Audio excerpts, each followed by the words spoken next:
Okay, when you take a look at the key movements that most MMA fighters must develop, that's the punch with the arm and the kick with the leg or with the foot. Now, even when I say foot, I kind of hesitate because most often you'll find a fighter concentrating on the foot and leg actions and trying to develop, oh, I have a good explosive leg. Well, that by itself is not going to cut it, because in order to get the full range of motion and to get maximum power in that kick, you need good hip actions. The hip has to be involved. If it's going to be a side kick, you have to raise the hips on that side. A front kick, usually it's going to be from the side or some aspect of it. The hip has to initiate the movement. You get started with the hip. And sometimes you can get rotation in there, sometimes you can't, depends upon the situation. But think of the hips. We got to develop the ability to move those hips. Now, you may think, okay, if I'm going to move my hips, it's the muscles in the hip joint that are involved. Well, partly. They're involved on the opposite leg.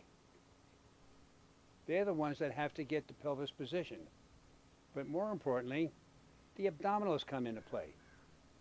The abdominals have to pull the pelvis up on that side. Once those hips are up, especially when you're turning sideways to execute, once the hips are up, now you got a straight line shot with the leg. Now you can deliver a powerful kick. But if you think in terms of, well, I got to bring the leg up, and you initiate the movement with the leg, you're going to miss out. You have to initiate the movement with the hip movement, whether it be, well, usually both contracting the abdominals and contracting the hip muscles on the opposite side. So if it's to raise, let's say, the pelvis on one side, we contract the hips on the other, the muscles of the hip on the other side. They're the ones that are going to be responsible for rotating the pelvis. See, and then the abdominals help raise it also. So it's a combination of both. Got to work on these two. Now, how do we get the rest of the actions involved? All right, well, after the hips are up, then it's just like a jump movement. You know, when you're jumping, you have extension in the hip joint, extension in the ankle joint, extension in the knee joint. And it's the same thing with the kick. Same idea.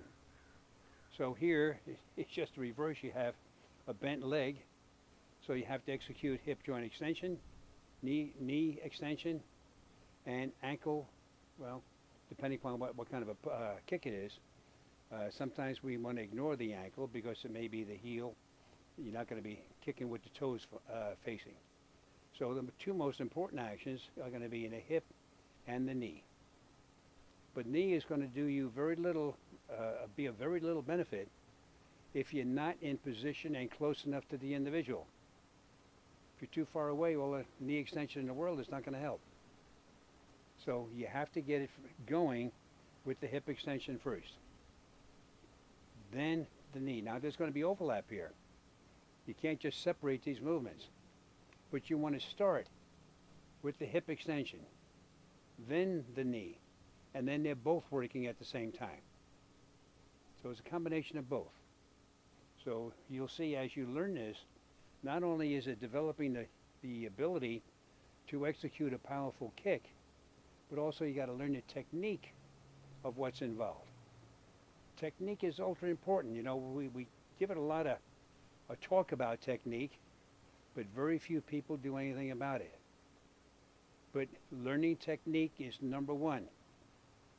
Once you have the technique down, then you develop the strength in exactly the same manner as used in your technique. But don't do it backwards. You don't develop the strength first, now I got to learn how to kick. No. Learn how to kick. Then develop the abilities of the leg to really execute a good, powerful one. And if you do this, you're going to see a tremendous improvement in your kicking.